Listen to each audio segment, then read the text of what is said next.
जी friends, आज आपको bread crumbs बनाने का बिल्कुल इजी तरीका बताते हैं।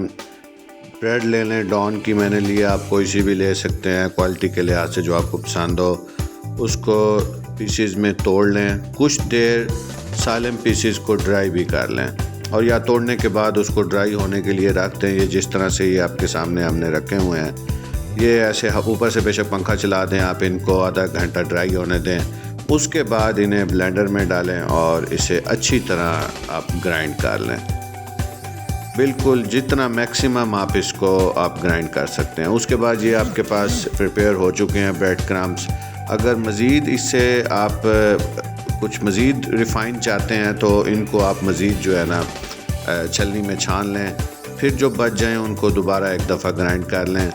तो this is the most easiest way of making bread crumbs. लोग इधर उधर परेशान होकर भागे फिरते रहते हैं, बट आई हैव सीन कि it's not much difficult, it's very easy thing जो कि बिल्कुल आसानी से घर में तैयार की जा सकती है। आप भी ट्राई कीजिएगा। तो इंशाल्लाह बहुत शुक्रिया, थैंक यू।